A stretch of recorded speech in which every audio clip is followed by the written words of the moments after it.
말씀은 요한복음 18장 33절부터 38절까지 말씀입니다.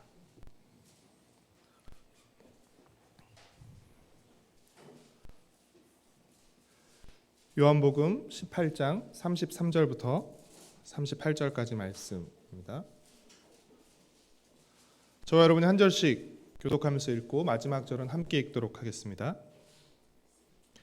이에 빌라도가 다시 관정에 들어가 예수를 불러 이르되 내가 유대인의 왕이냐?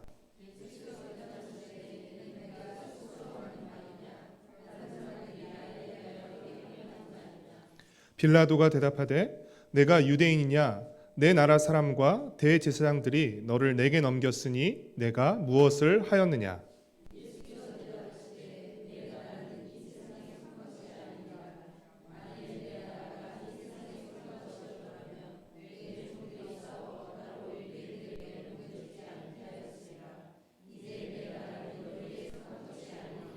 빌라도가 이르되 그러면 내가 왕이 아니냐? 예수께서 대답하시되 내 말과 같이 내가 왕이니라. 내가 이를 위하여 태어났으며 이를 위하여 세상에 왔나니 곧 진리에 대하여 증언하려 함이로라. 무릇 진리에 속한 자는 내 음성을 듣느니라 하신대. 빌라도가 이르되 진리가 무엇이냐 하더라. 아멘. 지난 연말 전국 곳곳에서 가장 많이 외쳐졌던 구호 중 하나는 이게 나라냐였을 것입니다. 이게 나라냐라는 구호에는 비정상적인 국가 운영에 대한 실망과 분노뿐 아니라 나라다운 나라, 정상적이고 정의로운 나라가 되기를 바라는 희망과 기대도 담겨 있다고 할 수 있습니다. 각자의 정치적 견해와 지지하는 정파는 다를 수 있지만 우리나라가 틀림없이 이전과는 달라져야 한다는 사실, 그리고 새로워져야 한다는 데는 별다른 이견이 없을 것입니다. 그렇다면 우리나라가 정상적이고 정의로운 나라로 새로워지는데 가장 중요한 요소는 무엇일까요? 그것은 바로 우리나라의 새로운 지도자, 대한민국의 새 대통령일 것입니다. 지도자가 정상적이고 정의로워야 나라가 정상적이고 정의로울 수 있기 때문입니다. 그래서 여러모로 이번 대통령 선거는 매우 중요합니다. 혹여라도 가짜뉴스에 속거나 퍼나르지 마시고 후보자들의 정책과 공약을 잘 비교해서 지금 이 시점에서 어떤 후보가 우리나라를 더 새롭고 바르게 만들 수 있을지, 구체적으로 정의와 공평 그리고 평화 등 성경적인 가치를 누가 그리고 어느 세력이 더 잘 실현할 수 있을지를 잘 판단하시고 선택하시기를 바랍니다. 새로운 나라의 핵심은 새로운 리더, 새로운 대통령에게 있습니다. 성경의 표현을 빌리자면 새로운 나라의 핵심은 새로운 왕에게 있습니다. 이스라엘의 역사에서 가장 위대했던 왕은 다윗이었습니다. 그랬기에 이스라엘 백성은 늘 다윗과 같은 위대한 왕이 나타나기를 기대했습니다. 그들은 그 위대한 왕을 다윗의 자손 또는 메시아라고도 불렀습니다. 예수님 당시 이스라엘은 로마의 지배와 통치를 받는 일종의 식민지였습니다. 그래서 이스라엘 백성들은 자신들을 이 지긋지긋한 로마의 식민 통치에서 해방시켜주고 그리고 이스라엘 나라를 부강하게 만들어줄 위대한 왕 다윗의 자손 메시아를 기대했습니다.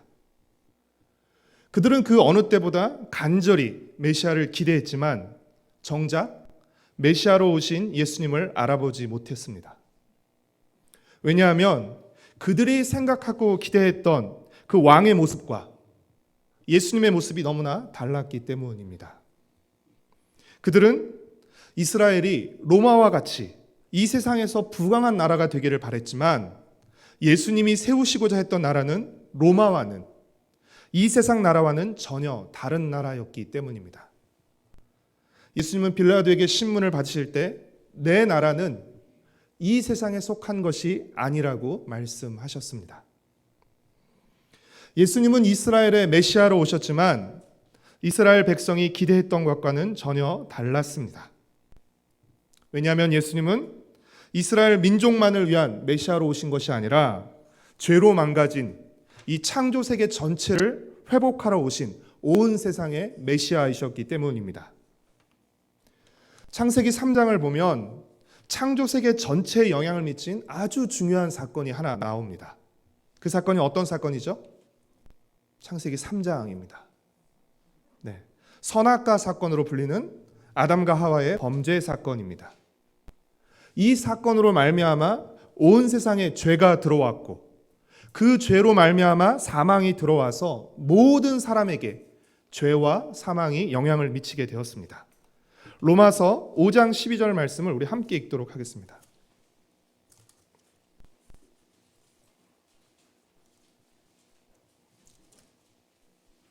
로마서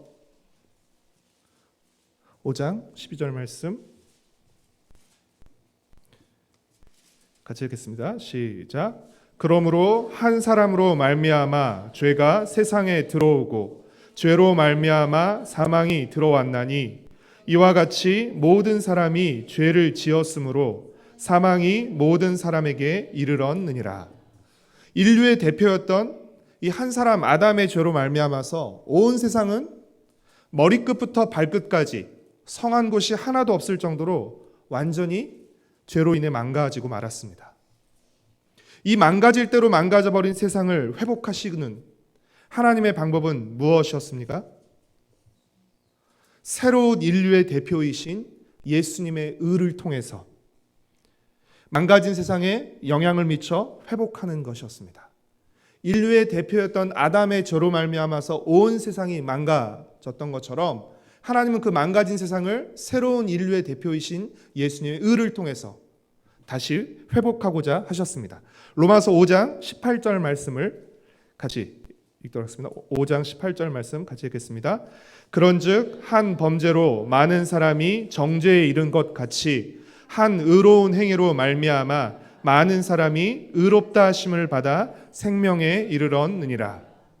그래서 고린도전서 15장 45절은 예수님을 어떻게 표현하고 있냐면 마지막 아담이라고 표현합니다.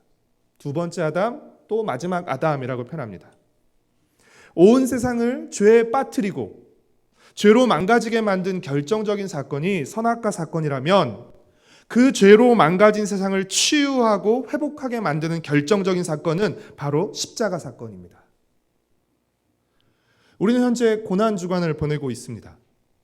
이 고난주간이라는 말이 이미 의미하고 있듯이 우리는 주로 예수님이 당하신 고난의 종류와 고난의 강도에 주로 포커스를 맞춥니다. 그럴 때 십자가는 고난의 상징으로 여겨집니다.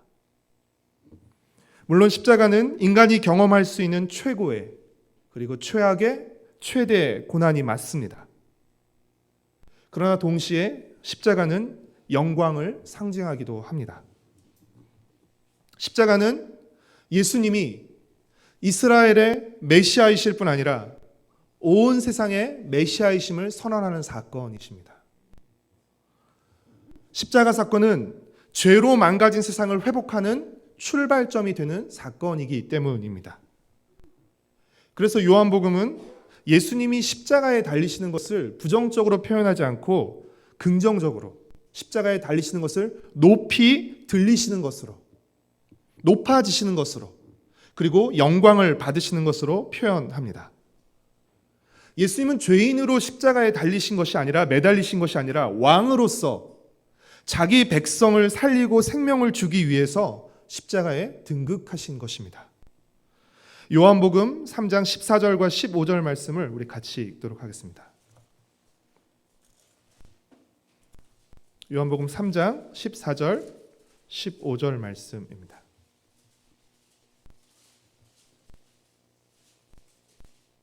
함께 읽겠습니다. 모세가 광야에서 뱀을 든 것 같이 인자도 들려야 하리니 이는 그를 믿는 자마다 영생을 얻게 하려 하심이니라. 예수님이 십자가에 달리시는 것을 높이 들리심으로 표현하고 있고 이것은 백성들에게 생명을 얻게 하기 위해서 그들을 구원하시기 위해서 하신 왕의 행위로 표현하고 있는 것입니다. 요한복음 19장 19절 20절을 보면 빌라도가 예수님이 달리신 십자가에 명패를 써붙이는 장면이 나오는데 보통 일반적으로는 십자가에 죄목을 써서 붙입니다. 그 사람이 왜 십자가에 달려 죽어야 하는지 그 죄목을 십자가에 달려 써서 붙이게 되는데, 그때 빌라도는 유대인들의 많은 반대에도 불구하고 예수님의 십자가에 뭐라고 썼죠? 나사렛 예수 유대인의 왕이라고 써서 붙였습니다. 그것도 당시 사람들이 사용했던 주요한 세 가지 언어, 히브리어, 로마어, 헬라어로 기록함으로써 나사렛 예수 유대인의 왕이라고 모든 사람들이 읽고 볼 수 있도록 기록함으로써 모든 사람이 그 명패를 보고 읽을 수 있게 했습니다. 이러한 측면에서 십자가는 이스라엘을 새롭게 만드시는, 이스라엘 나라를 새롭게 만드시는 새로운 왕의 등극을 알리는 대관식이며, 동시에 죄로 망가진 세상을 회복하시는 회복의 개막식이라고 할 수 있습니다. 예수님이 세우시고자 하는 나라는 이 세상 나라와는 전혀 다른 나라였습니다. 그리고 예수님 또한 이 세상의 왕들과는 전혀 다른 왕이셨습니다. 보통 이 땅의 왕들은 어떠합니까? 자신을 위해 백성들을 희생시킵니다. 그러나 예수님은 자기 백성을 위해서 자신의 목숨을 내어주는 왕이셨습니다. 양을 위해 기꺼이 자기 목숨을 내어주는 선한 목자이셨습니다. 그러했기에 왕으로 등극하시는 방식도 세상의 대관식과 달랐던 것입니다. 십자가는 겉으로는 고난과 죽음의 모습을 띠고 있지만 실제 그 내용은 영광과 생명이었던 것입니다. 그래서 사도 바울은 고린도전서 1장에서 십자가를 하나님의 능력과 하나님의 지혜로 표현하고 있는 것입니다. 우리 고린도전서 1장 18절 말씀을 같이 읽도록 하겠습니다.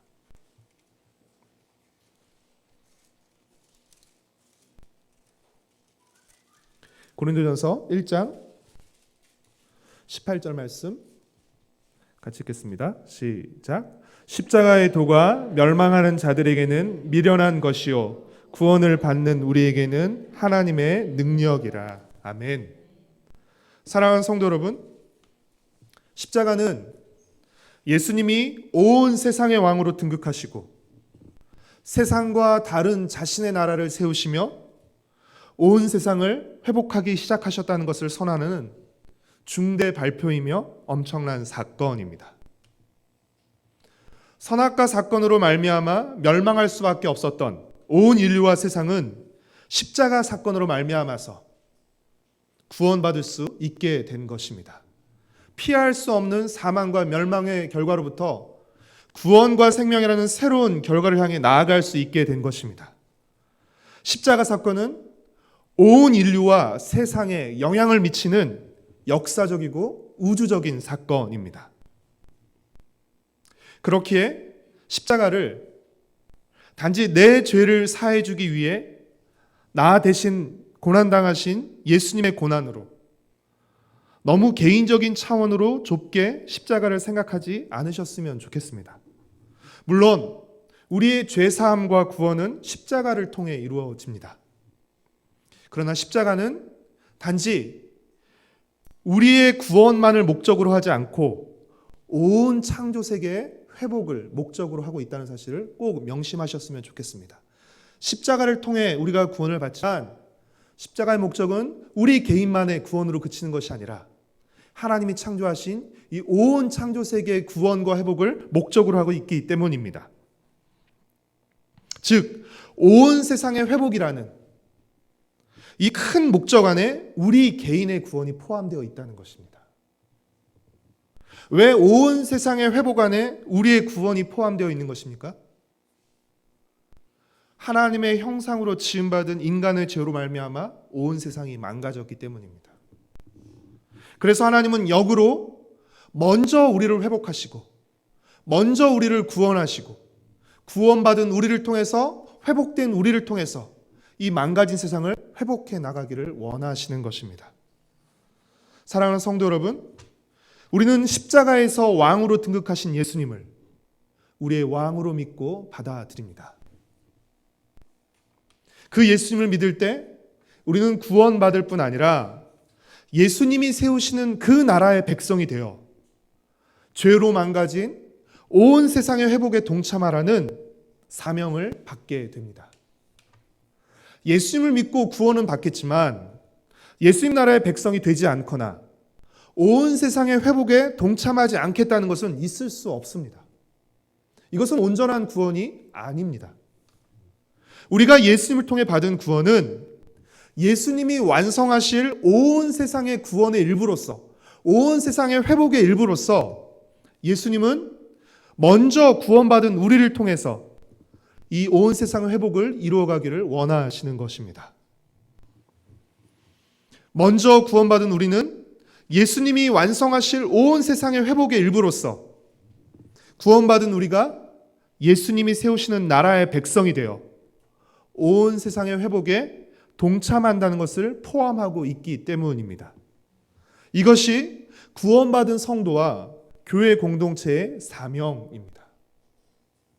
그렇게 우리는 예수님이 주기도문에서 가르쳐 주신 대로 뜻이 하늘에서 이루어진 것 같이 땅에서도 이루어지기를 기도하며 죄로 망가졌던 우리 자신과 우리 가정과 우리 사회를 하나님의 뜻이 이루어지는 곳으로, 하나님의 뜻이 이루어지는 개인과 공동체로 회복해 가야 하는 것입니다. 사랑하는 성도 여러분, 하나님은 십자가에서 순종과 섬김의 본을 보이신 예수님을 왕으로 모시고 살아가는 우리를 통해서 이 땅에서 완전히 새로운 나라, 세상과 다른 하나님 나라를 세우고 싶어 하십니다. 그래서 이게 나라냐를 외치는 사람들에게 그래, 이게 진짜 나라다. 이게 진짜 하나님 나라다. 이게 진짜 교회다를 보여주고 싶어 하십니다. 우리는 십자가를 통해 하나님 나라의 백성으로 초대받고 하나님 나라의 이 회복 프로젝트에 참여하게 된 것입니다. 십자가는 우리의 시작이 어떻게 시작되었고 또 우리의 마지막이 어디로 향하고 있는지를 보여주는 이정표라고 할 수 있습니다. 사랑하는 성도 여러분, 십자가는 결코 작지 않습니다. 십자가는 우리의 생각보다 훨씬 더 크고 영광스럽습니다. 예수님이 십자가에서 죽으심으로써 온 세상의 회복을 시작하셨습니다. 그리고 다시 오심으로써 그 회복을 완성하실 것입니다. 그와 더불어 시작된 우리의 구원도 완성될 것입니다. 예수님께서 십자가에서 시작하신 온 세상의 회복을 마침내 그리고 반드시 완성하실 것을 믿고 소망하며 그 하나님의 회복 프로젝트에 기쁘게 참여하는 저와 여러분, 그리고 우리 가정과 세대로 공동체가 되기를 소망하고 축복합니다.